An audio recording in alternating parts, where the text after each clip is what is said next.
We're getting further and further away from the 2025 NFL draft, and the New York Jets made a lot of decisions during that draft, and there are winners and losers from those decisions. We'll tell you a big winner that not enough people are talking about. Boy Green Daily starts now. I'm gonna lose my gosh darn bananas. Boy Green Daily starts now. Zoinks! Boy Green Daily, Boy Green Daily, Boy Green Daily. Let's go!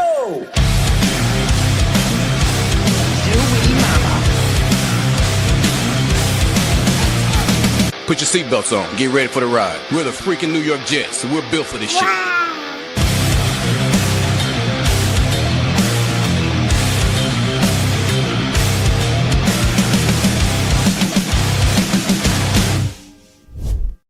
Hey, what's happening, everybody? I'm Paul Esden Jr., a.k.a. Boy Green. I'm the New York Jets digital reporter for Heavy.com. Welcome to Boy Green Daily, a daily New York Jets video show, also available wherever you get your podcasts. Make sure as you head on in, you like the video, hit subscribe if you're watching on YouTube, baby. We're trying to make a chase to 10,000 subscribers. We're getting closer and closer every day. We're also streaming on my Facebook page at BoyGreen25. If you guys prefer that, feel free to hop on over there. And also Twitter at BoyGreen25 as well. We've got a raffle giveaway. We'll get more into that later in just a moment. But first, let's go to our co-host here on a Hop on Pop Saturday. It's my father joining us here on the show. What's up, Pop, in international waters?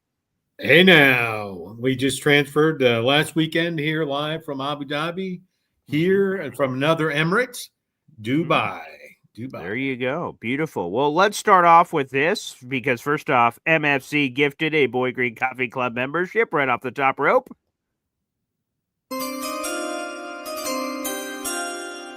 Pop, do you have it in front of you there? Bobbleneck. Okay, Bobbleneck, you are a new member here to the Boy Green Coffee Club. Shout out to MFC, who has 3 raffle tickets so far this month. And I told you guys one of the prizes already that you guys will be competing for throughout this month. And again, if you buy just a single raffle ticket, you have a chance to win it at the end of the month. So keep that in mind, everybody. We told you about the commemorative coin, but here is the full shish kebab so you guys know. On top of the commemorative coin from a Jets game last season, with certificate of authenticity. How about an autographed New York Jets replica football, baby? This also up for grabs. It's a New York Jets signature football, baby. We're giving away this. We're giving away the commemorative coin. Both of these items are up for grabs throughout the entire month of May. At the end of May, or rather beginning of June, I suppose, June 1st, we will pluck a winner out at random for anyone that gifted at least $2.99 throughout the entire month of May. So good luck to all of you guys out there. This is our wonderful giveaway to kick off May, baby. A game coin with a certificate of authenticity and a New York Jets signature football. Pretty gosh darn sweet, Pop. This should be one of our biggest raffles, I think. I think so. And it's unfortunate that as a member of the organization, I'm ineligible to be in the raffle. Yeah, that's too bad. So that's all there for the grabbing here. That's for certain. But so again, guys, that will be going on throughout the entire month of May. So continue your super chats. You could join the Boy Green Coffee Club. That's our YouTube membership group in the YouTube description down below. Feel free to click that. It's very simple. Join the Boy Green Coffee Club here. Click here, and boom! It's only $2.99 a month. You get a ton of perks for being a Boy Green Coffee Club member, plus the raffle ticket for those prizes. So it's a win-win from that perspective. You guys can gift channel memberships. If you're watching on YouTube, hit the money sign. Final option is gift channel membership. You can gift as many as you'd like. There are no restrictions. You can buy as many raffle tickets as your heart desires. Obviously, the more you buy, the better your chances of winning those prizes. But if you buy at least one, you at least have a chance in the contest. Super chats are also available as well. If you have questions or comments for me and my pop, or just something you want to scream from the rooftops or the highest mountain in the world. Highest structure. Yeah. So, even a super sticker. And I'm not talking about what happened in That's My Boy in the guest room. But anyways, this show is going to be special. I went to the tallest structure in the world, more than a half mile high. I was closer to God than anyone could get, shy of being in a space shuttle. Sure. And I got some insights, ins and outs, and ready to talk about them in Jets football. Well, one of the insights you shared on the show the other day, Pop, was that the New York Knicks have a 0.0% chance of beating the Boston Celtics in the second round of the NBA playoffs. And a lot of people are migrating over because, again, I haven't been on this Facebook page in a long time. So it's going to take some time to get more people over there on the Facebook side. But Scott would like to share a nugget he has with you, saying the Celtics have a 0.0% chance of winning the championship and, quote, suck it, Pop. Well, Scott, that's pretty original. But I'm glad you brought that up because I didn't divulge all the information I received. Oh, There was there's more one on the other note card. nugget out Oh, there. okay. All There's right. one other nugget out there. Before I get to that, though, I have to say that you're a moron, Boy Green.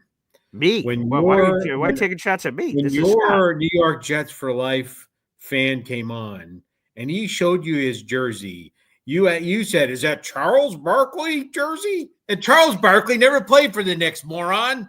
I But didn't say anyway, Charles. Whoa, whoa, whoa, whoa, you whoa, did. whoa, whoa, No, whoa, no. whoa. Roll the tape. I didn't say Roll the Charles tape. Barkley. I said, You is 100% it did. Barkley? You I said might have Charles said Barkley. Charles Barkley. 100. Actually. Yes. Anyways, but what the last fun fact is the New York Knickerbockers, and I don't want to even Google what that means.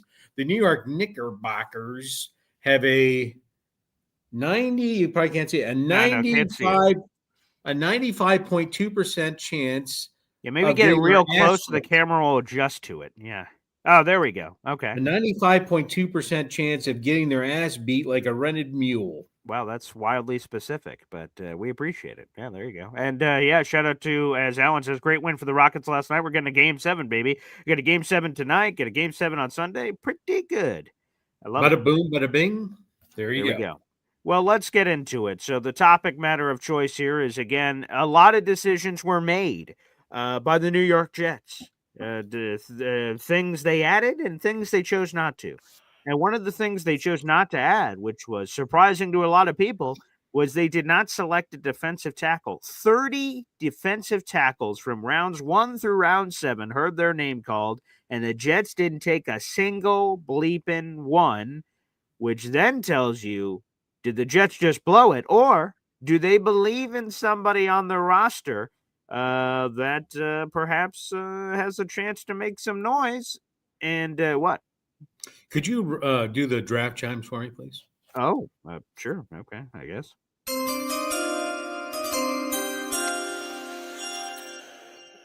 With every single draft pick, the New York Jets do not select their largest need.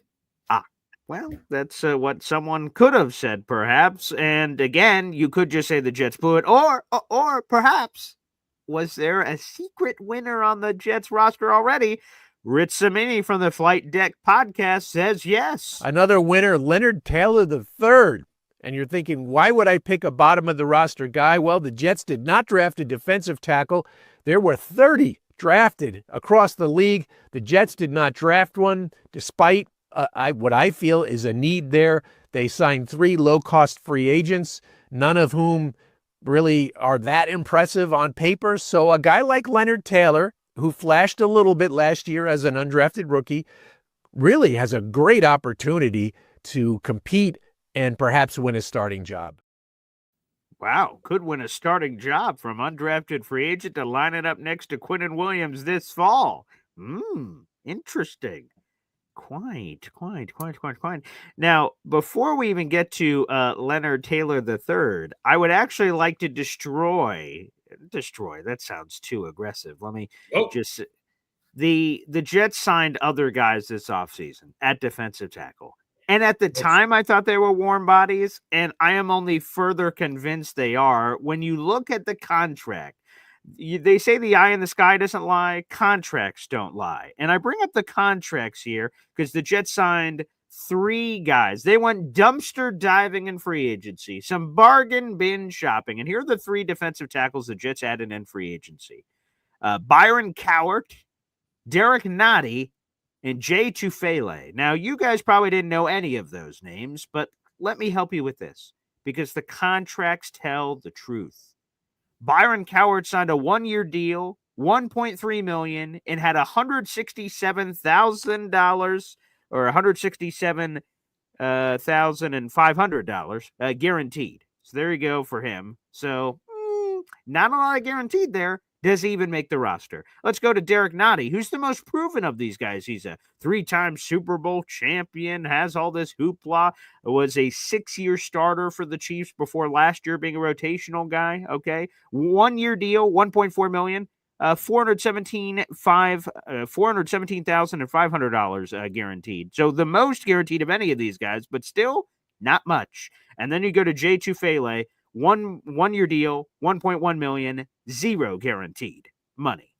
So you look at these 3 guys, the Jets didn't really believe in any of them. There's no guaranteed money. There's no anything eyebrow raising about any of these guys. So before we even get to Leonard Taylor III and not drafting a defensive tackle, the money tells a different story about these 3 guys than what perhaps the Jets may have indicated by signing them. Yeah, and, let me channel my inner Bobby the Brain Heenan here. Wow. Okay. Right? Sure. So here we go. Yeah. So what you really said is we signed 3 ham and eggers. Sure. That would be another way to say that. That's a Bobby the Brain Heenan quote. 3 ham and eggers. And, the one that you described that got the most money, if you do your math, go ahead and do that noise from That's My Boy there for me. Okay. Beep, boop, bop. Yeah. He made 1.4 million, I think you said. This year. He's scheduled. Yeah. I'm pretty sure that's the veteran minimum for in excess of a 6-year veteran. Right, because this is going to be his 8th year. Yeah. Yes. Yeah. Yeah. So it sounds like, they gave this guy $1.4 million. How much do they have to give that guy? Let me check. $1.4 million. Yeah. Well, so you signed it for what you had to sign for. Yes. Yeah. And the other ones, you signed them for what you had to sign. Nothing. Okay. Yeah. Which, again, by the way, let me throw up the raffle leaderboard, by the way. Jay Boyce in first place. He has 22 raffle tickets so far this month. A-Step 10 in second place with 20. Paul Texter with 10. Drake Correa and DNY for Life are tied in that last position there with 5 raffle tickets apiece. So you guys can continue to get involved in that. Feel free. And again, one more shout out to the 200-plus people in the room. If you're watching on YouTube, that's how you guys can get involved in this giveaway. And I'll throw it up one more time. We have a New York Jets commemorative coin with a certificate of authenticity from this past season. Very nice. It's a very limited edition item there. Plus a New York Jets signature football. Both of those are up for grabs this month. And if you want a chance, you just have to purchase $2.99 on the channel. Again, that could be with a Boy Green Coffee Club membership or Super Chat. And so long story short, you said exactly it. These defensive tackles are no-name guys. And they didn't draft anybody, which means there either has to be something bigger at play here, like Leonard Taylor III potentially being the guy. Let's get back to him in just a second. Okay. I do believe, especially with wherever that guy is, the veteran minimum guy, I do believe that, AG is not leaving any stone unturned. And we'll talk more about that a little later on, right? Yeah. And if anybody, if he can get any blood out of the stone, so to speak, he's going to find it. And so he's every which way but loose. He is going to uncover stones. It does seem like it was a miss to not, in any of the available picks, to not draft any defensive tackles. Yes. But I think that one of these players is going to work out. And Leonard Taylor III is what he is. And just for the record, he wasn't a starter last year. He did play in about 28.4% of the defensive snaps for New York Jets. 14 games.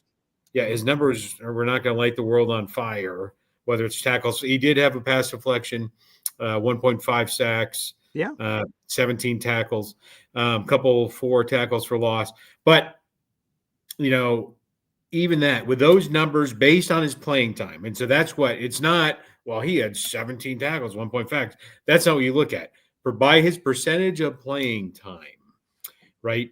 He was ranked in the middle of the pack, right? He did much better, not that great, but he did better against the pass than the run, which showed both when he was on the field and the Jets defensive rankings. Mm-hmm. And so I think he has the opportunity to step up to provide more than a third of the playing time, roughly speaking, and he can bring some more to the table. But the question is still out there, right? We didn't get the mountain from Kentucky. We did And not. Bill the- sniped us on that one. Yeah. we need to figure something. We need a couple big fatties. So I don't. And you look at Leonard Taylor the third there in the picture you put up there. He's looking very svelte. Hey. So we need somebody in there that we need a Vince Wilfork, and I'm not saying that because he was a Patriot. I'm not trying to poke anybody in the eye on that. I think that was Albert Hainsworth, but I get what you're saying. No, it was not. Albert Hainsworth stomped on a Cowboy's head with his cleats. Andre Gerard, yes. Yes. Vince Wilfork actually poked a guy in the eye right in front of the referee. Wow. It was during the playoffs. But anyways, I digress. So we need to get someone the size, and we need a Warren Sapp, a Vince Wilfork, if you will. And I don't see that. I'm looking around the roster. I don't see it. But I do trust in AG until proven different. First off, Warren Sapp will always be too soon. So sorry, Kyle Brady, that draft, if we can, 1995. But yes, again, L3. We'll start getting that sort of going. But no, I'm glad JoJo. It's probably politically incorrect to say that's gay, but that's gay. Whatever you just did, never do that again. we need to get some snacks in here. Not for you, but we need to bring it back. Snacks. Yeah, Damon Snacks Harrison. Yeah, that'd be a nice one. I was talking with Damon on social media and said, "Hey, do you have any snaps left in you?" And he showed me like an old man with a walker, and I'm like, "Oh, I guess not." So thanks anyway, Snacks. But I'm glad JoJo brought this up on YouTube. There's a reason LT3 was a UDFA last season. Like, basically, Paul, stop blowing smoke up our skirts here. Like, come on, man. What's going on here? So I'm glad you brought that up because we have a full article in the YouTube description down below on this. Last year, so right now, Leonard Taylor is 22 years of age. He'll turn 23 at the end of the month. Dane Brugler of The Athletic graded all the players, as he does in The Beast. That's the most comprehensive draft guide on the planet. He graded Leonard Taylor as a 4th or 5th round pick last year, and he went undrafted. And you'd say, wow, what a find, which is true. Wow, how'd they get that sort of talent and value after the draft? But it's even more than that. Prior to Leonard Taylor even being draft eligible, he was considered a first-round pick coming to Miami in the first place. He was a 5-star recruit in the state of Florida.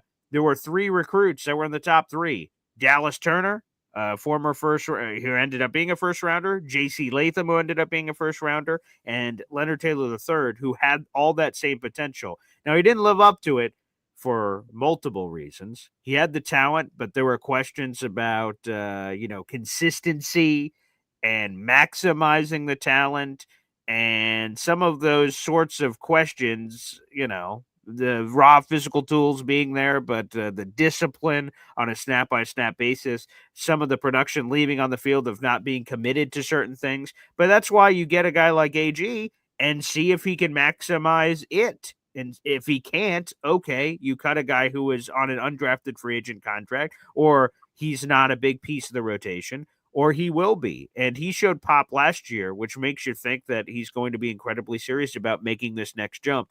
Was he an undrafted free agent last season? He was. And it wasn't for lack of talent. Again, it was for some of these other issues that we brought up before. Yeah, I have some breaking news. I just got a phone call. Sure. I saw you. I normally don't take it, but it's like Adam Scheffler here. I got a breaking news. Okay. And so, hey, just so you know, Fat Albert is available. Okay. Who's that? Fat Albert. Yeah, but who is Fat Albert? Who's the free agent that the Jets Fat Albert. Hey. Literally Fat Albert. Hey, it's Fat Albert. He's available. Well, we could use him, I'm sure. I wouldn't mind adding a run stuffer to the rotation. That certainly would do some help, service. I will say that for Leonard Taylor III, it's now or never. With the Jets not doing anything, regardless of people that are, criticizing it and saying they don't think he could do it. They question his run stuffing ability. Sure, he can help Quinnen in pass rushing situations and all these other things. I'm seeing all your guys' comments as they're flowing in on Facebook, YouTube, and Twitter, and everything coming in. For Leonard, the Jets didn't do anything in the draft. They really didn't do anything in free agency. So if you can't seize the day now, my question is, when will LT3 ever seize the day? So the opportunity is up to him. We will see if he takes advantage of it. and I hope he does, because this is his chance. It's the greatest chance he could possibly have. So we'll see what he ends up doing with it. Yeah, and I'll tell you this. I believe in Aaron Glenn for this reason. So you think back, to some of the 49ers teams, even some of the Rams teams, and they won the fastest show on turf, whatever ridiculous name they had for themselves, right? Some of those, and even the great not GOAT Tom Brady, right? It was all about schemes, right? The dink dunk stuff. That's a strategy. You do that strategy because of the personnel you have. And so those games were won by those organizations that I just talked about. And even the great Patrick Mahomes in the past year or two has done this dink and dunk. So you're maximizing the most you get out of the personnel you have. You scheme for the personnel you have. That's why they've been able to be so successful. It's not the player talent, it's the scheme. And so I would say it's going to be Aaron Glenn scheming the defense, coming up with the inside stunts, the plays, the knickknacks, patty whack, throw your dog a bone. And I'm going to tell you that he's going to scheme his way with these players. And I think there's a lot to it, and coaching matters. And so I think he's going to be able to do something with this, and he's not leaving any stone unturned, any loophole, any nuance, anything he could do. And we'll talk about it in a minute. The guy from Germany, we'll talk about in a minute, right? That's just thinking outside the box. How can I get the most out of the salary cap, right? How can I bring in this guy? I got Okafor. I got this guy. No one else wanted him. I think we can do something with him. And that's how you maximize your roster, and that's what he's doing. Yeah, and here's the other thing. We still don't know what scheme he's running. Is it going to be 3-4? Is it going to be 4-3? We don't know any of those questions yet. So, again, that's coming up. We have a ton of content coming up. So next week is the Jets rookie minicamp. So we'll have all that content literally in the middle of this show, because it'll be Friday, Saturday, Sunday. The week after that is the NFL schedule release. The week after that is OTA starting. So Jets content is coming for the foreseeable future here. We will see what happens, but good luck to, like I said, Leonard Taylor III in LT3. his efforts. LT3. It is, yeah. It is still, as we leave this topic to go to another one, right? Yeah. It is disappointing. You can argue if it's the biggest need or not. I think it was the biggest need. But to let 30 players that fill that position come off the board, and that being whatever you want to call it for the need level, we let 30 but guys go pass us by. It's just Yeah, So, again, I will reiterate it. We'll trust whatever Muji and AG does, I suppose, at the top. But it is hard to rationalize, because there are people that, then they're both on this call, that said, boy, you could have taken a defensive tackle at 7th overall. That there was a world where that was possible if Mason Graham slipped. And to say that factually, emphatically, with your chest, and then we skip all the way to the end of the draft, and they didn't end up taking anybody. That's just a hard thing to sort of rationalize your brain about. Also, because not only did quantity, 30 guys get taken, that's a lot of players. Quality got taken. Daniel Jeremiah graded 24 defensive tackles from this class that are going to be starters in the NFL. So let's go to your 30 number. If 24 of the 30 players are going to be starters, not one of them could have fit the Jets board. And Darren Muji's explanation, take it or not, is he said, sure, maybe there's 30 on the list, but character issues, medical issues. And if you start going through some of those, Joshua Farmer apparently had some issues. Deion Walker, the mountain that you've called him, he had the back issue. So some of these players could have just been completely removed off the Jets board. And maybe to Muji's point, this list was a lot shorter. We say 30, but maybe he was like 15 or 20. And then once you start divvying up rounds and picks, all of a sudden you have to have big boy conversations about things. So, yeah, absolutely. All right, so let's go on here. We talked about this earlier this week, Pop, but this is going to be your first opportunity. The Jets have dipped their toes into the International Pathway Program here, and after the draft, they signed a former German, well, I guess he'll always be German, a German offensive lineman, and I got the pronunciation here from a German television show where he was on. It is Leonard Wiegand. Leonard Wiegand is the German offensive lineman they signed. And they've added him in. He had 38 bench press reps at 225. That would have been number one at the combine. That's 5 more than the next guy that was on the list. So German's strongest man they've added to this list. And he's set to play offensive tackle. And he got $249,000 in guaranteed money, which is one of the biggest in the National Football League of any undrafted free agent that was signed. And certainly biggest for the Jets that's been reported. Here's one thing you can be certain of. All right. Say his name again. It is Leonard Wiegand. Yeah. So the average person with that name probably got a lot of shit in grade school. Yeah. I don't believe he did. Just for the record, I would imagine not. 6'6", 318 pounds. So, yeah. Yeah. So this is exactly what I was talking about, right? Okay. The NFL allows this exception for international players currently. The talent gets evaluated and they determine how many of these players are going to be available for the supplemental draft. They don't call it supplemental draft. I'm going to call it supplemental draft. And this year there was 17 of these players available. And essentially what it is, 13. There were 13 available. Okay. And so essentially what it is now, not that you need an extra one when you have 90, but you get to have 91. Correct. And the more important one is you get to get an extra guy in the practice squad. So you're not going to get 54 players on the roster, Correct. but you are going to have plus one in 17. the 17 on the practice squad. So this is, again, talked about it again. What else can we do to bring in talent and literally for almost no risk, right? You bring this guy in, he super strong. He's going to learn some techniques. He's an offensive lineman, right? And he's going to learn, right? And if he can learn to move his feet and control his hands with that strength, he's going to make some big money. He made some good money as a unrestricted free agent, undrafted free agent, excuse me. Yeah. But with that amount, and that's significant, right? Anybody that's bench press 225, you're excluded, Boy Green. I know how many I could do back in the day, but you get at the end of your rep, right? You're one of the strong guy, and he smacked out 6 more after all the other ones had tapped out. He's not effing around. 38. That's a lot. Number one. That feels like a lot. So I'm glad that we could confirm it with you for being a lot. How many was yours on the 225? You had to rack them for old combine days? Yeah. I used to be able to do 12 or 14 in that range. Well, that seems like a lot too. So, but I'll tell you, if when you get to that number, you're not doing 6. Hey, give me 6 more. No, thank you. My chest is going to cave in here as the bar bounces across it. So, yes. So there you have it. So, Ed, you explained it, and I just want to reiterate it because it's a really cool program. This International Pathway program, it's been in play since 2017. It's global expansion for the league, and it works out for teams and these athletes that are from all these different countries. There were 13 players in this year's class representing 12 different countries.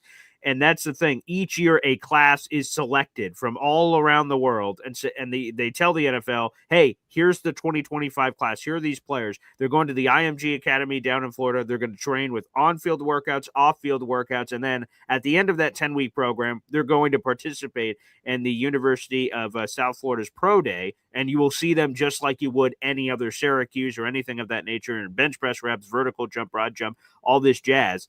And then you can draft them straight up if you want to. And we don't often see that. Most of the time, these guys go undrafted, and then you have the opportunity to select them. You get the roster exemption for the majority of the offseason until you have to get down to 53-man roster cuts. Some people are saying in the comment section that the money he is expected to get means he could make the 53, and he totally could. So maybe you won't even need the exemption. But if you end up developing him on the practice squad, you get an extra guy, and it's not taking a spot from anybody else. It just totally makes a lot of sense. Plus, if you really evaluate the Jets roster, the starting 5 offensive linemen look great.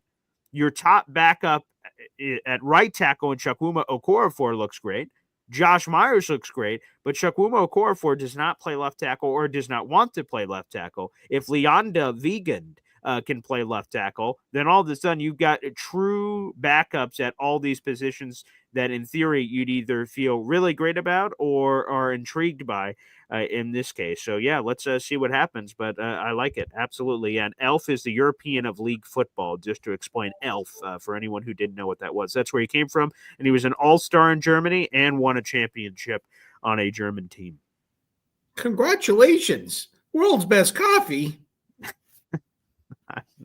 Yes, that's right. So that's pretty well done there. Again, we got 400 people in the room. Like the video, hit subscribe, guys. Keep that rolling here on the train. And the other big news nugget pop that sort of surprised all of us was Jordan Travis abruptly announced his retirement from the National Football League. He never played in a game. He never ended up being able to practice.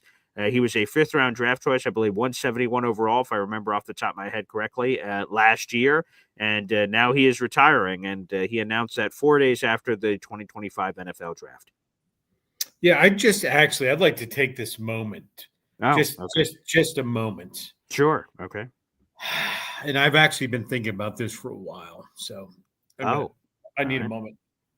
Sure. I guess I could get you emotional. This young man's career is over, I guess. So No. I would like to announce my retirement from the National Football League. It's official as of today, right? Jordan Travis and I have played exactly the same number of NFL snaps as each other. Nice. And I would like to announce my retirement. It's not a retirement, goof. You didn't make it. Move on. Suck it up, Buttercup. Come on, man. This young man's NFL football dreams are over. So are mine. So are mine. That's seriously classless. Come on now. I agree. It is classless. He waited till after the draft. So that's the real question.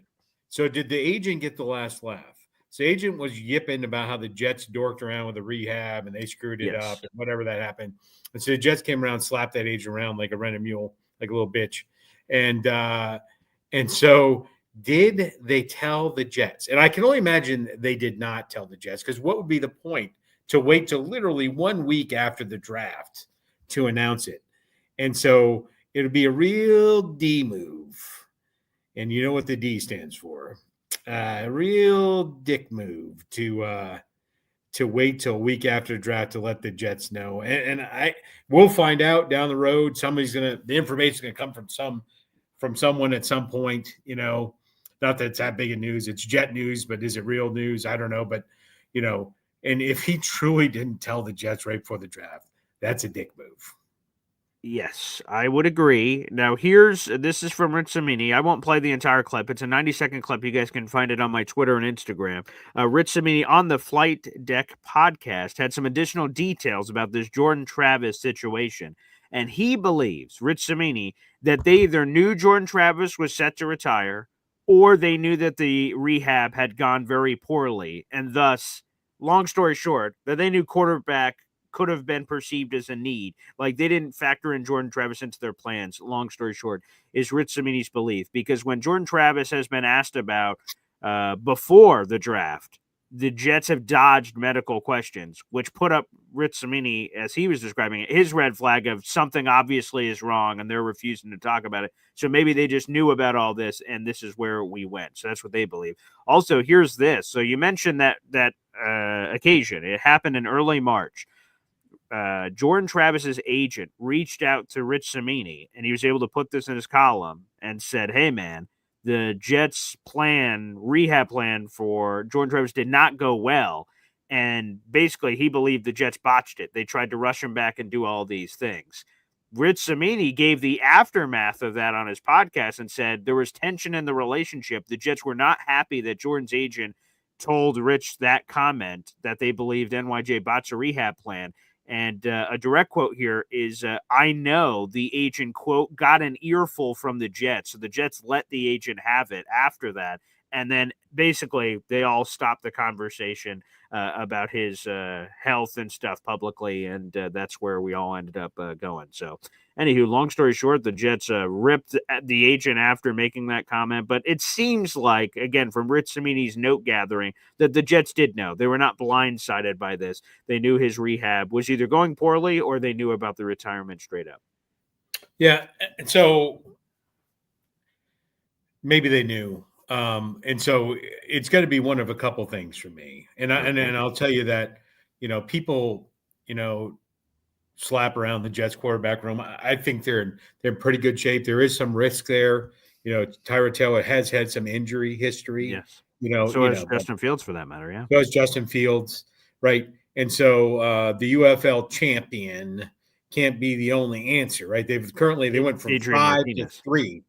Right. I was getting there. Hold on. Pump your brakes. Yeah. They went from 5 to 3 in the blink of an eye. So they're going to bring some more into the room. 4. Who's the other one?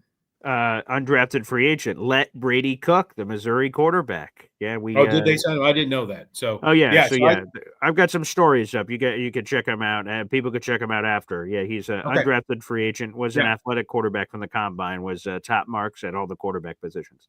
Yeah, absolutely. I actually looked at him today. And knew that he had been not drafted. He was toward the top of the not drafted class. So I'm glad that they did that. Yep. But I still fear things like carnival workers that have small hands that smell of cabbage. The Dutch. I'm afraid of the Dutch. That and, if the Justin Fields experiment does not work out and Tyrod, history speaks itself with Tyrod, where are we at? So I think there's still some more work to be done. Mm-hmm. I think this signing the Missouri kid's a great opportunity for him and Adrian Martinez to battle it out for the, and then we move on from the Adrian Martinez experiment or whatever we do. I still think we need to be combing the waiver wire and other things. And maybe we wait till the roster cut down, right? When whatever the number is, it's a large, like 1,200 players get released in the end of August. There's going to be somebody there that we should put in our back pocket. Is that Cleveland quarterback room? Is someone about to shake free from there, baby? Yeah. No, you have Shedeur Sanders derangement syndrome. There's a reason that every single NFL team passed on that jabroni. Jabroni? Like 4 times. 4 times. 4 times. Forget Booker T. 5 times. 5 times. Every NFL team passed on that goof 4 times. He got votes for the Heisman. What? It was your mom. It was a write-in vote, but anyways, but this guy is a cancer. There's 0 chance I would sign him. There's a reason AG didn't even think about drafting him. Right? The kid's an attitude case. And I said it before, and now we have the evidence that I was right. You can clean up your attitude. That can change. And maybe a slice of humble pie from the draft process is good. He's got the talents. He finished top 10 in the Heisman. So did our boy Kyle McCord, for that matter, too. He led college football in completion percentage last year. There was a case for him to be in the first round. No, only by you. Only by me. He was the dink and dunk champion. There's film out there of him and Cam Ward going back and forth. Have you seen that? Yes. Of Shedeur Sanders and Cam Ward going back and forth. Sure. And Cam, God bless him, ripped him a new one so much that Shedeur walked away. I'm out of here. I'm taking my ball. I'm going home. I'm going over to the bench. Now you better get used to that, buddy. Well, the Browns have 5 quarterbacks. One of them won't play this season, so sort of take him out of it. That's Deshaun Watson. Then you got 4 others. 2 veterans, Joe Flacco, Kenny Pickett, and then 2 rookies, Dylan Gabriel, Shedeur Sanders. Maybe they keep all 4. Possible on the 53-man roster. Some teams keep 4. But maybe not. And if they let one of them go, they will be subject to waivers, which will give an opportunity. And when you are subject to waivers in the pre season, I'm not saying preseason, before season process, the Jets have the 7th overall pick in waivers, which means they will have a very valuable asset to potentially scoop quality players off when we fast forward a couple of months. And that could include that quarterback room. Yeah, no way. Hey, Brady Cook, I'll say this. He's got a clear path. We talk about Leonard Taylor III. That's right. No. Brady Cook it's could be an exciting opportunity for him because you don't know what Justin Fields is going to do. The Jets did a non-Jet thing, right? They gave him essentially what you call a prove-it contract, right? And that may cost, you may have to pay that check at the end of the night, right? But they're going to smile, right? Here, Justin.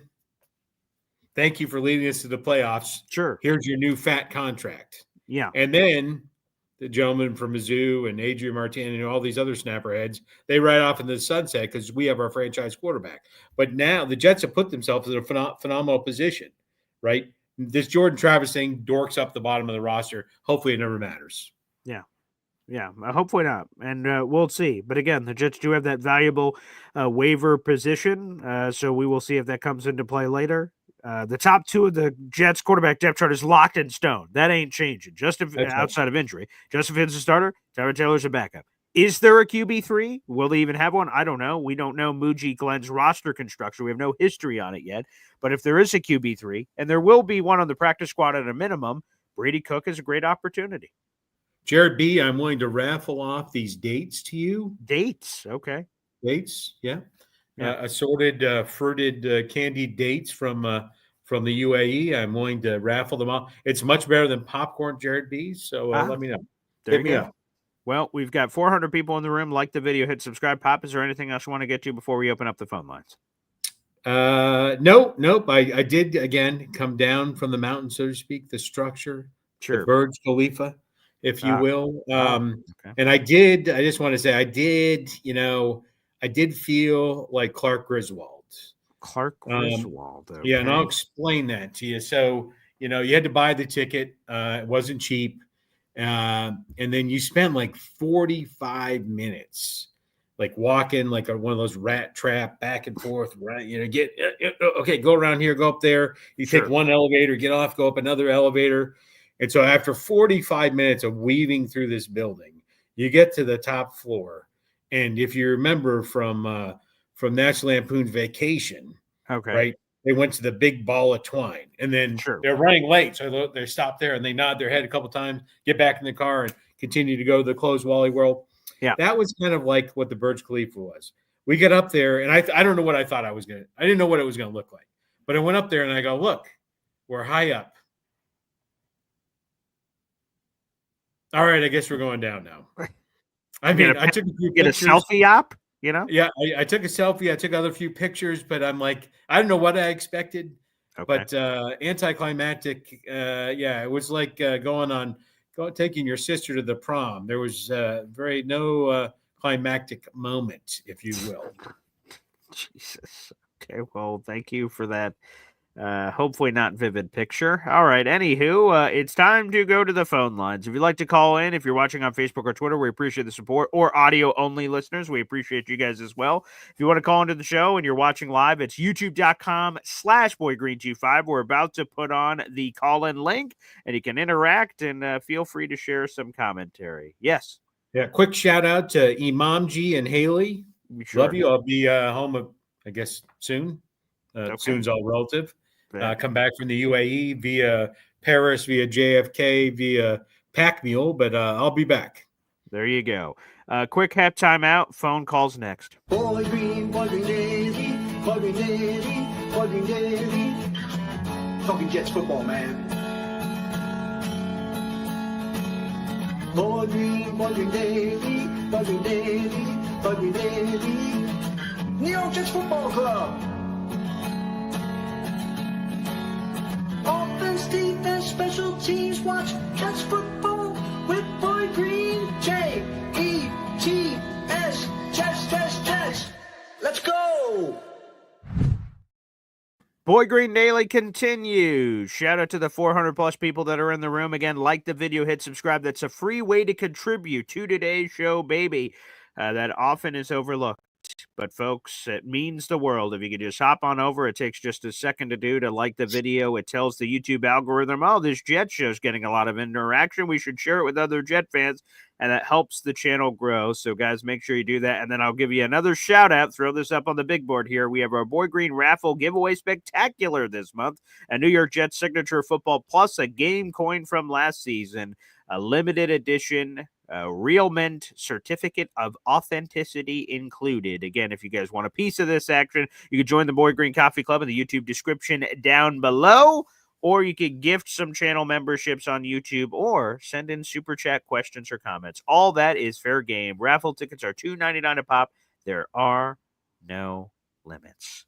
Pop without take go ahead. That like button to Pound Town, people. Let's go. There you go. That is the way to do it. Let's go to the phone lines. Why don't we start off this way? Indy Jets will kick us off here. What's up, Indy? Good morning, fellas. How are you? It's always a time. A+ to you, Pops. I caught your quote from Animal House yesterday. I threw BG out there and said, do you know what it was? And boy, he knew it right away. So, A+ to BG for knowing it.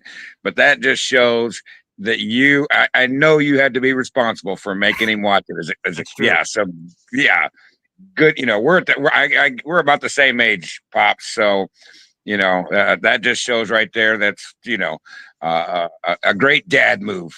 Just to get your kids to know these Animal House quotes. I appreciate that. It's almost like before every draft, Boy Green watches draft day, and before he went on any date, I had him watch Animal House. Oh, nice.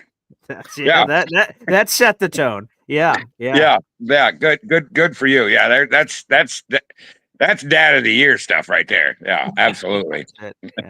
We talked about I at the beginning of this, you guys were talking about getting a big fatty, but in all reality though, if you want to stop the run, it's a team effort. Mm-hmm. Like when we had Zach Wilson, what did they do? They just loaded the box up and dared Zach Wilson to beat them, which he couldn't. Right.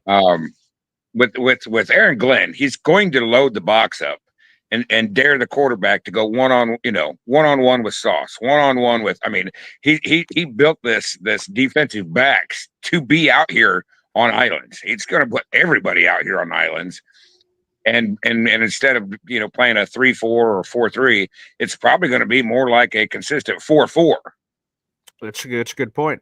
And go, if Aaron Glenn was a former linebacker, or a former defensive end, I think I got you. Yep. He might have leaned more towards bringing that big fatty in, but with him being a defensive back, and a good defensive mind coach.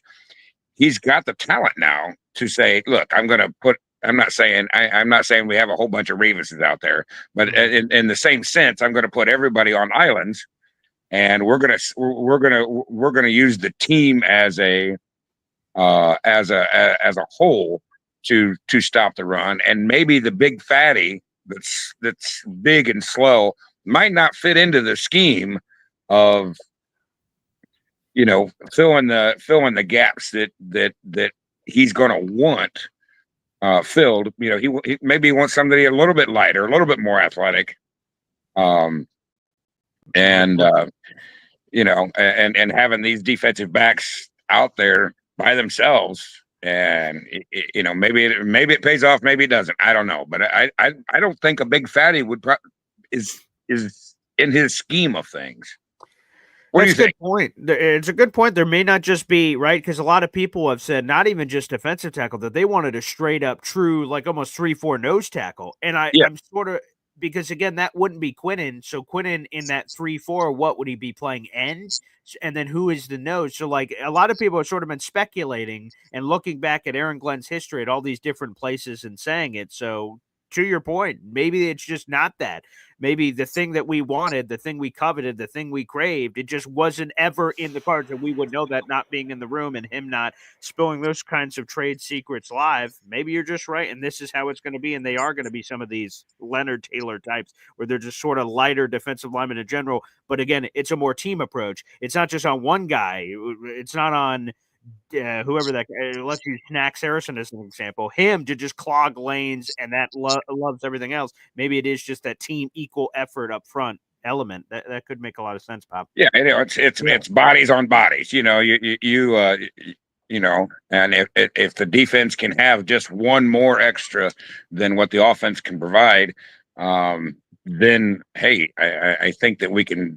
Maybe that's it. I don't know, because that's the only explanation I can even come up with on why he didn't draft. I mean, there were so many options there, and he passed on all of them. I mean, you pick every round, clear to the fifth or sixth round, and picked every round, and there was always somebody there that he continued to pass on. So there's got it. Whatever his reasoning of passing on these guys. That's the only thing I can come up with on why he would do that, is because it just doesn't fit his scheme of I don't need a 340 pound guy because it's not going to work for him. So maybe I'm. Yeah, But hey, keep up the great show. Yeah, go ahead. Boy Green makes a good point. We should listen to him. He's pre-med, pre-law. What's the difference? Yeah. Right. Yeah, there's that. But yeah, that's just my 2 cents. I don't know. I just wanted to hear what you guys thought. Appreciate it. Indeed. Thanks for the call, brother. Appreciate you. Yeah, that's a very fair take, a fair call. Again, there is just a ton of speculation because AG and Darren Mucci are pretty tight-lipped and buttoned up. And maybe we'll get that a little bit it probably won't be at rookie minicamp, which is next week, where there will be some media availability with Coach.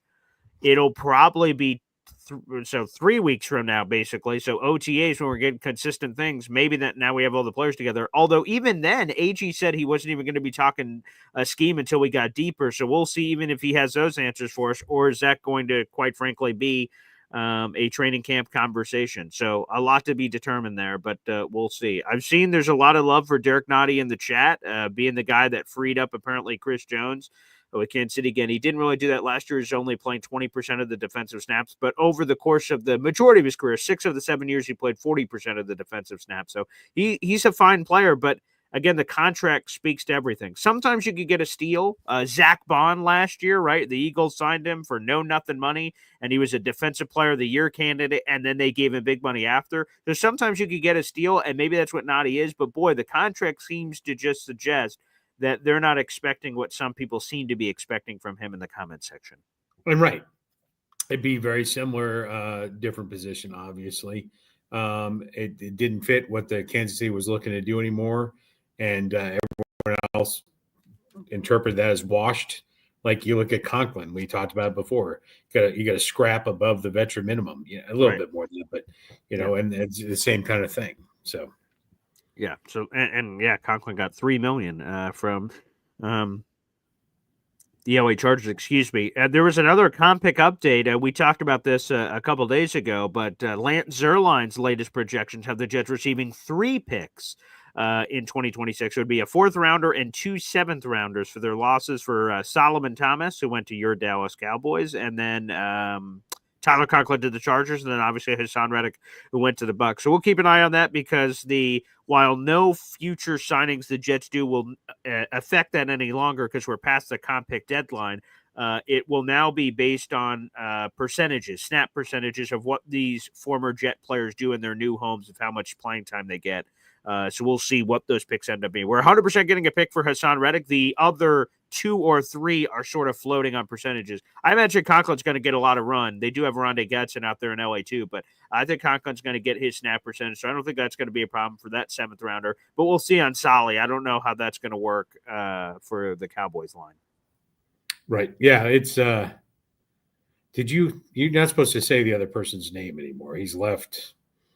Oh, yeah. I'd rather not say his name ever again. But the thing I would say, though, because Rich Cimini said it's going to go down as one of the worst trades in Jets franchise history, and, it was embarrassing and public-facing, it looked really bad. But if it ends up happening how it's projected to, you gave up a 3rd-round pick in next year's draft, and you're going to get a 4th-rounder back in that same draft, you dropped a round. Okay, that's not the worst thing in the world. All the embarrassment you got was bad, but if that's all that happens, I don't think that's that bad at all. Except the money you could have used. Well, the season's fucked now. That's sunken cost. It's sunken cost fallacy. There's nothing it you can do about happens. that now. But it's over. We can't go back. So I'm just saying that, the season got effed and we didn't, and the season sucked. But it's too late now, for some of those other conversations. Yeah. But I do believe Aaron Glenn has taken the philosophy, don't say anything you don't have to say. And right now he has to say nothing. Right. So you know what? I think it's a refreshing approach that when there's nothing to say or he doesn't have to say it, he just doesn't say it. All right, Scott on our Facebook page, again, at BoyGreen25 on Facebook. If you guys are Facebook watchers, we're no longer on the Heavy on Jets page. You can check it out on the Boy Green page, my personal professional page, coming up over there. We got Scott giving some suggestions on who the Jets could chase at defensive tackle because it's not over. So I'll throw a couple of names out there, Pop, and you tell me whether you'd buy it or sell it. and I'll tell you whether it's trade free agency or what have you. I like this one. JFM, the guy everyone was complaining about. He has 1 year left on his deal with the Denver Broncos. Maybe trade for him back, realizing it was a mistake, and he can add to that front. Jets frickin' magic. That's what he stands for. Sure. And so depending on the cost, I'm all in. Right? Come home. Yeah. Come home. Again, versatile, can play multiple positions on the line. We gave, we swapped like late round picks, so we really didn't even get anything for JFM. So that one would be interesting. I like that, Scott. Let's go. Sign me up. Quentin Jefferson. He was most recently, I believe, on the Buffalo Bills, and he had good success with the Jets. He set a career high in sacks with 5.5. What about Quentin Jefferson? He's a straight up street free agent right now. It would depend on the cost and does it fit in with what they're trying to do. And it's not clear, at least to my eyes, maybe to some it is, what that looks like, and what the cost is, what he's gonna, and so you could probably get him on the cheap. And I'm all for, using those 91 bodies. We have a room to fill, and it costs nothing. To bring, I mean, obviously it costs something, but yeah, bring him in, try him out, see if he fits in the package. Yeah, he seems more pass rush juice, which is not a problem necessarily. And again, we still don't know the AG Darren Muji thing, so we don't know what they're trying to vie for in terms of the skill talent. But I thought Q was awesome here. He went to Cleveland. Things didn't really work out there. They ended up in Buffalo. I'd love Q back. Q and Q, Quinton Williams and Quentin. That would be wonderful. And one last name. Let's go to it, and it is Foley Fatukasi. That's a popular name. He's a big boy, which would certainly make a lot of sense. Former UConn 6-rounder by the New York Jets. He sort of bounced around the league. Again, a man. We want a mountain of a man. Foley Fatukasi sort of checks it off in the run-stuffing role more so than pass rushing. Yeah, absolutely. And I remember when we were waiting for Dingle Dork to figure out what he was going to do. And we didn't realize that you could time his 40 with a sundial.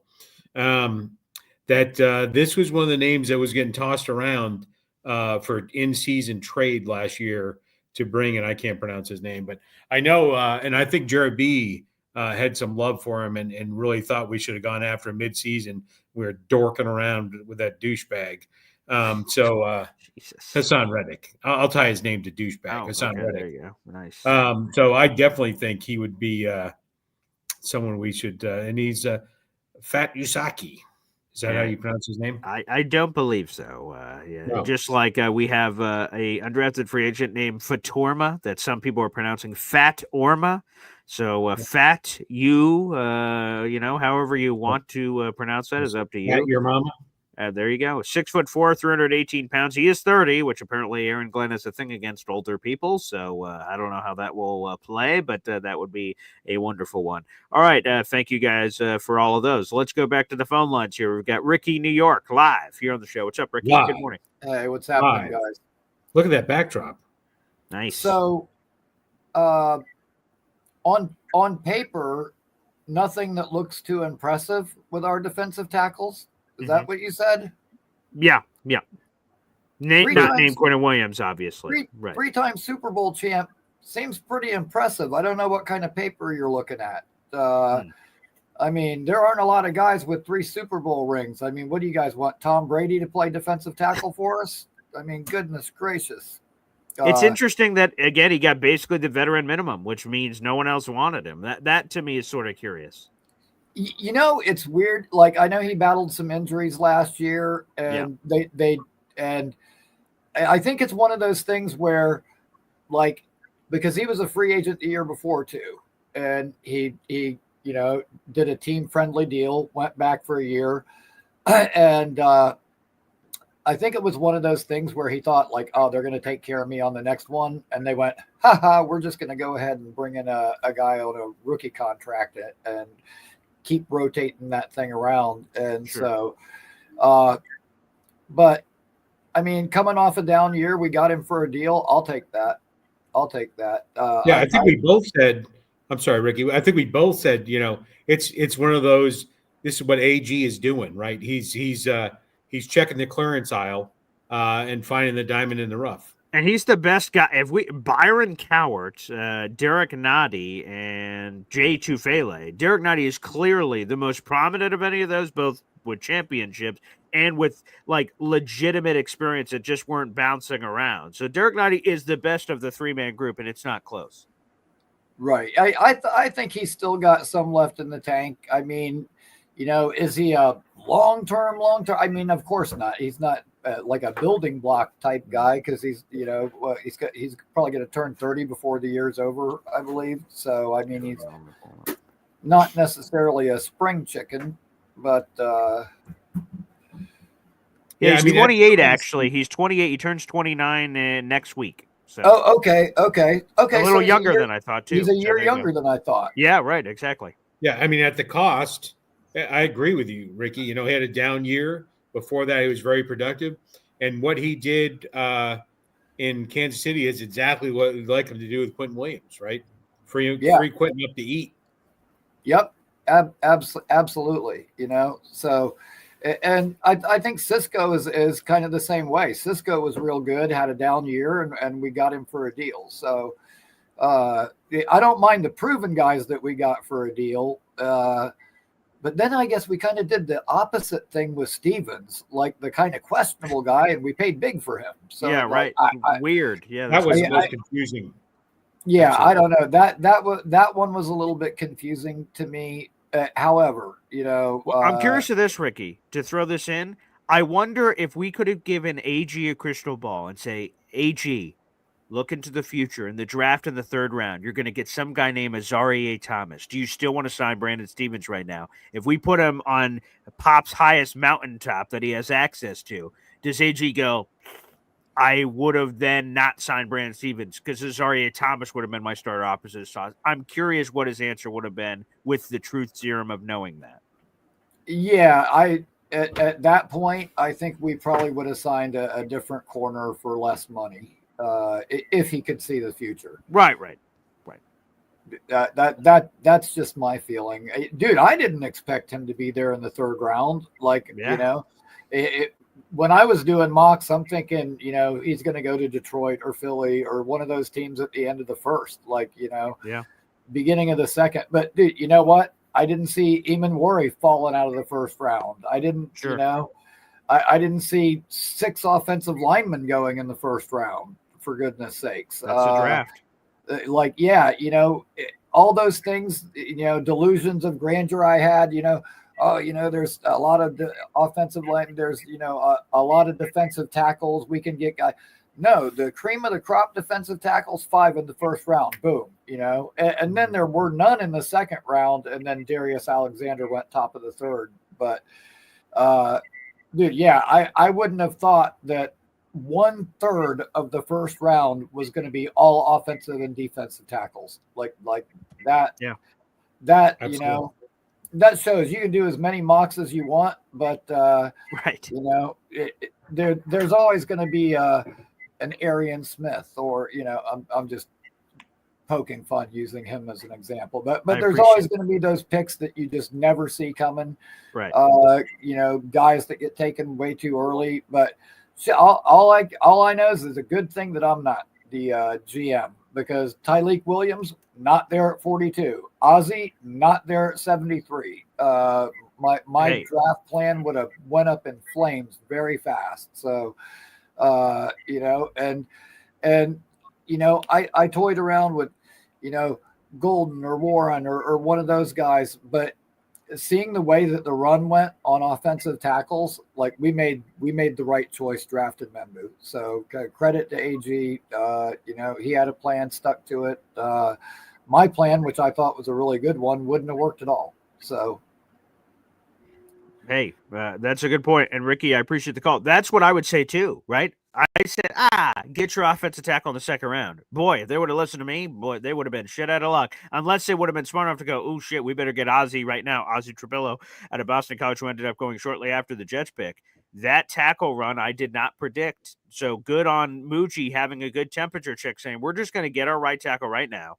And there's going to be a good tight end left later, which they believe there is, obviously, in Mason Taylor. Everyone's sort of debating about that, but Mason Taylor coming in as a plug-and-play guy. So you know what? That's why I'm not the GM. They are. So it looks like they made good sense. And yes, shout out to Ricky for the good call. There you go. Some Plug and love play. from the comment section.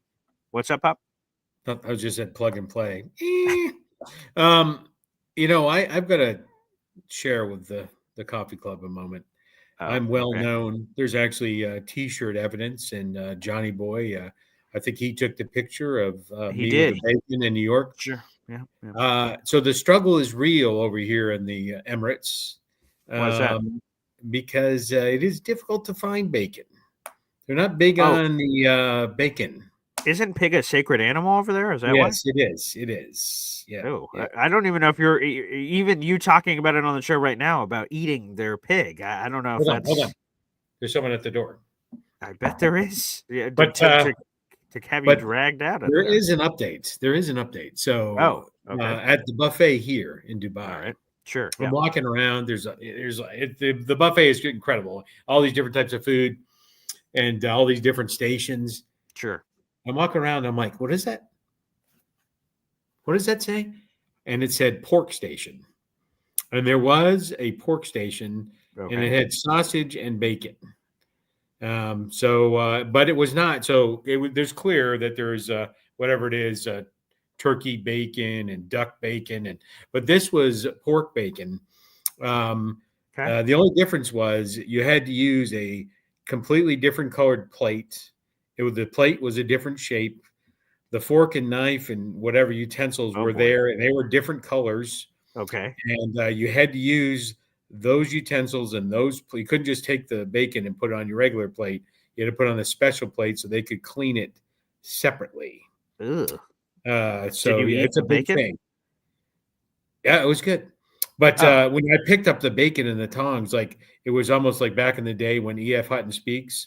That was a commercial back in the day for an investing guy. Everyone in the room went quiet. It was like, no, let's do a better one. It was like when the guys went into that club in Animal House, right? And all of a sudden, if I was you, I'd be leaving. What a good idea. So anyways, as I picked up the tongs to get the bacon, the entire room went, and there was, 100, the room went dead quiet, and everyone started looking at me. And I did what any self-respecting red-blooded American would do. I put more bacon on my plates. Oh, Jesus. Well, I'm sure that revved the room like nobody's business. With that beautiful story, back to the phone lines. Hap here on the show. What's up, Hap? Do you mind if we dance with your dates? Do you mind if we dance with your dates? If I was you, I'd be leaving. What a good idea. Unbelievable. Hey, Pop, how you doing over there? Hey, you know what? Great. I was checking out the tape on Cook, and this kid is fast. He's fearless. He's got a good arm, and it just got me thinking. I was talking to Paul Boy about this the other day. It looks like Glenn has a type, and the type is the running quarterback, and I think that's the evolution of the NFL, and we're going to try to get there first. Nope. Yeah, so I think that's why maybe he passed on a lot of these other quarterbacks. Also, maybe they just didn't fit the mold, Absolutely. Yeah, that's got to be the case. Yeah, I think you're right. I think that's where we're going. And this kid that's getting a lot of heat, the 4th round pick. Arian Smith, the Georgia wide receiver. Yeah, Smith. Now he admitted he has that problem, but the thing he does have is that speed. He's a track star. And even if he just takes the top off, that's going to loosen up the bottom underneath stuff. So, just having him even going out there, even if he drops the ball, but if he hoists a 70-yard pass and he drops the ball, that's still going to put, still going to put the fear of God in him, right? Still going to stretch the field. Yeah. In the words of Dan Aykroyd, step 1, identify the problem. Step 2, wash it out. Yeah. Quote from Tommy Boy. Exactly. So anyway, just wanted to check in, I'll see you guys on the rebound. Thanks, Hep. Appreciate that. And speaking of random food stories here, we'll go back to the phone lines here in just a moment. I'll show you this off air, Pop, that the Chef Kevin Gilbert has finalized the menu for the Boy Green tailgate, and you'll get a sneak peek at that. And again, more coming. We're 11 days away from the schedule being released, and then quickly we will pluck that game, and then you guys will be able to sign up for going to that game. Go ahead, Pop. And yeah, just for the record, we will not be serving government cheese down by the river. That is confirmed. That is confirmed. Back to the phone lines. We've got Southern Jet Rich here on the show. What's up, buddy? Hey, good morning, gentlemen. It sounds like a rock band.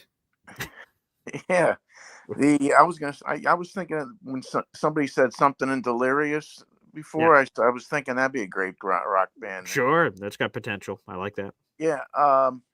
Hey, to your dad, I would have used a freaking pink Barbie plate to eat the bacon. I could care less what kind of plate they gave me, especially if I'd been jonesing on not having it for a while. Yeah, that's a good point.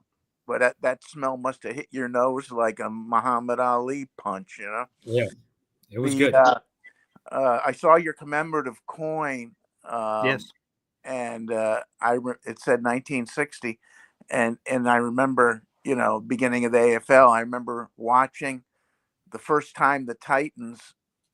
I was a Bills fan at the time, but I was 8 years old. But I remember the Titans playing their first game in War Memorial Stadium in 1960 with Dick Wood as our starting quarterback. Sure. And, a lot of people see that famous football card with Dick Wood. Yeah. And my question was, well, first of all, I think we all look pretty good about. Do you think the Jets knew about Travis's injury? I do. You do? I do. And Rich Cimini, like I said, Rich Cimini didn't 100% say. So when it initially happened, Rich Cimini said it's unclear if they knew. And then on his podcast that dropped yesterday, he said, by all accounts, I believe they knew. And if they didn't straight up know that he's about to announce his retirement, they knew that his rehab was going so poor that they couldn't rely on him basically as part of the quarterback conversation. And that's which is just as good as knowing, because if they wanted to replace it, they would have anyway. So I believe they knew. I do. By the way, there's an actor named Dick Wood, but that's a different kind of movie. Yeah. That was in the San Fernando Valley, Paul. That's where they filmed that movie. Which is unbelievable. But so I believe they knew. I do.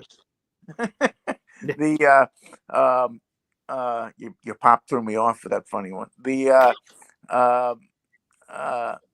So that meant that's good to know, because if that's true, that means the Jets purposely passed on a QB, and we're happy with this kid. They must have thought this kid's a hidden gem or something. My question was, though, I don't see any receiver out there that is worthy of a fairly decent draft pick, free agent trade for receiver. I don't want to give up a decent draft pick. We have to pick whether we want to maybe eke out a halfway decent season, or whether we want to keep our picks for a quarterback of the future if Fields doesn't come through, and keep all our picks for next year. That's the conundrum the Jets have this year, is that, it'll come at the trade point, the midway trade point. If we're playing 500 ball, they might just go do it, and Fields is playing okay. But if the Jets are 2-4 or so, whatever it'd be, right? Yeah, and please don't give up draft picks. We're gonna have to. I guess it was it McShay who said we're picking first? Yes, Todd McShay has us projected picking first. ESPN had us fourth, but I don't know. I can't speak to McShay's why he had them number one, if he just thinks they're going to be really bad. Jordan Reed for ESPN, in their mock draft, having them at 4 was purely based off of their analytic betting system. So he said it's not my opinion whether or not they suck or not. Yeah, but McShay worries. That one kind of says, "Hello, sweetie."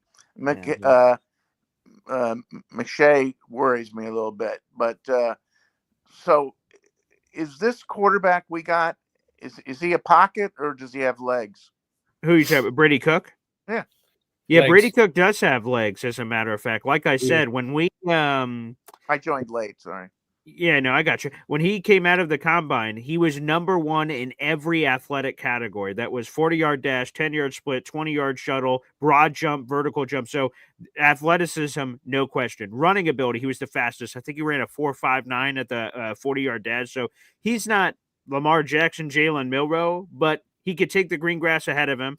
And more times than not, he won't beat a corner or something, but he's got decent enough speed. So to Hep's point about type, right? Justin Fields, mobile guy, Tyrod Taylor, mobile guy, Brady Cook, mobile guy. They all sort of fit the same profile of what they look for. So, yeah, he's got decent legs. And again, the path seems pretty clear for him to be QB3. Adrian Martinez, I was really high on last year, and he showed some chutzpah in the preseason, but I'm kind of curious if they just want to sort of reset the clock and get a younger guy to sort of marinate on. It's interesting with the legs aspect because, everybody keeps saying, oh, Glenn, all he ever says is Detroit, Detroit, Detroit, Detroit.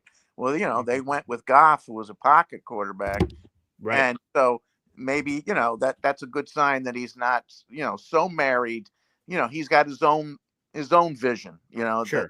that, he's not married to the pocket system because that's exactly what Goff was, Right. So, but apparently Aaron Glenn wants, which, you know what, if you think back to when he played, your dad, remember, that was his game, and kind of hard hitting, he went up against a lot of running quarterbacks as a corner. And so he respects a quarterback who can run. I once read that cornerbacks respect running quarterbacks almost more than anybody because they're the one, like you were just saying, Paul Jr., they're the ones meeting them trying to come around the corner. You know what I mean? When they scramble the quarterback. Right. So, all right, guys, have a good weekend and and enjoy your buffet. How much did they charge? It's free. Free. Because it's only free if you're a Hilton whatever member. Oh. But by the way, I'm not paying anyways. The company. Well, I understand. You're writing it off, but I was just curious what they were charging for it. Yeah, I don't know. Like that just goes right to my bill. What's that one in Vegas? The famous one in Caesars? Is that like a 89? They had a TV show on it. It's ridiculous how much food goes to there. All right. Love it. Thanks, Rich. Appreciate you, man. Southern Jet Rich. We got one more caller before we wrap up the show here. Let's go to our guy MJ here on the show with 500 people in the room. What's up, MJ? Hey guys, good morning. How y'all doing? Yeah, I was wondering what your pop thought of the Cowboys draft overall. Yeah, I was pretty pleased with the later rounds. Not very fond of the first round, but I know they had to replace Zach Martin, so right. So, but I think it'd be interesting. Yeah. Well, the reason I called, I think Paul, didn't you interview Josina Anderson? Yes, several times back. I have. Yes. Yeah. What is your impression of her? That's a good question.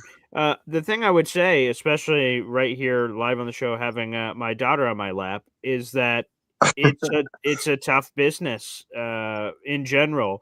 So just regardless of gender, it's a tough business. And when you're a female in this business, you almost have to do. Go ahead, honey. It's okay. Oh, you're okay. You have to it's sort of crazy, geez. Guys, let me just reset. I'm sorry, honey. One second. I'll be right back. Oh, there he goes. He's because I'm the I'm a Jets fan, living in Dallas, and I bet you and we could talk Cowboys for hours probably because I'm probably as big as a Cowboys fan as you are. Okay, yeah, sorry about that. So yeah, anywho, Yeah. again, long story short, it's very hard to do this business in general because there's only so many limited spots.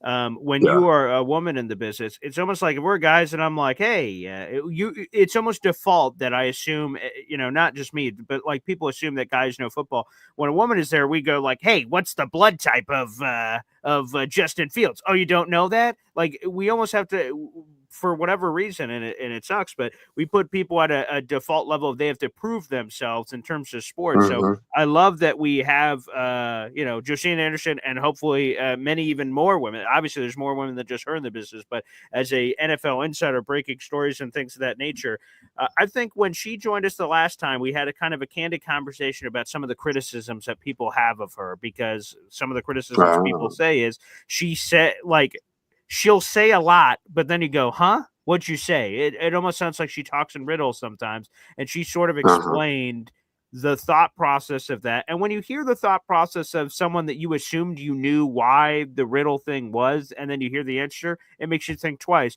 So she talks about the information that insiders receive, and they sometimes can't be straight up and just share what they heard. So they have to sort of veil it to protect their source, but also they want to show that, hey, we know what's going on. So it's kind of an interesting. So whoever didn't see that interview months ago, I highly recommend checking that out. They were sort of interesting because I think there's a lot of assumptions made about Josina Anderson out in the universe. But if you listen to that interview, I think she did a really good job of explaining sort of the why behind some of that for Josina. Yeah, I got the impression too that she was somewhat intelligent. And does she cover the Jets quite often, or She does. She does she does live have a in the lot of Northeast? Jets connections. Yeah. Okay. The reason I'm bringing that up is because I live in Dallas. I was telling your dad, I'm a Right. Cowboys fan. I live in Dallas. I was just randomly on Twitter looking at something. I follow some of the Mavs tweets, and I saw this Mavs tweet was a response to one of her tweets that she, after the Lakers lost, they when they lost to Minnesota, she basically sends a tweet of she basically says, "Are you Twitter trolls now going to apologize to Nico Harrison?" Nico Harrison was a GM that basically traded the generational talent Luka Doncic to the Lakers. And people are still incensed about that trade. I mean, people are, it's been 3 months and she is getting ripped. I mean, people are saying, and it just makes me wonder. Now I know that her thing is football, but man, I mean, for her to send a tweet like that, I mean, there are thousands of people that are just saying, "Are you retarded?" For sending that. I mean, that's like a Babe Ruth trade. We traded Babe Ruth. Now, I know that Luka didn't look great in the playoffs, but this guy's a generational player talent. And and Anthony Davis is not bad, but he's not Luka Doncic. I mean, and Luka is going to win a championship. The question is when. And, people talk, he's being ripped by the media about being out of shape and all that. But I'm telling you, it's just like, it just makes me wonder about someone's intelligence to even, do you understand? I mean, it's I got you, MJ. So I appreciate it. Yeah, I would say this just in general. The thing that makes Dallas look bad is that they made this trade and said we can win now. They got eliminated in the play-in round, so it looks really bad on them. Also, I just want to clear something up. So Yo Holmes said when Josina Anderson mistook Dana White for Joe Rogan, I was howling. You have that wrong, Yo Holmes. That was Sage Steele who mistook Dana White. She was doing a one-on-one interview.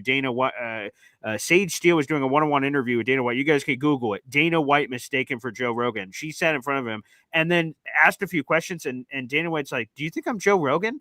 And then it all turned into the soccer thing. So not Josina Anderson. That is Sage Steele. So I wanted just to make sure that's very clear. Which is another name of an actress in some of those special movies.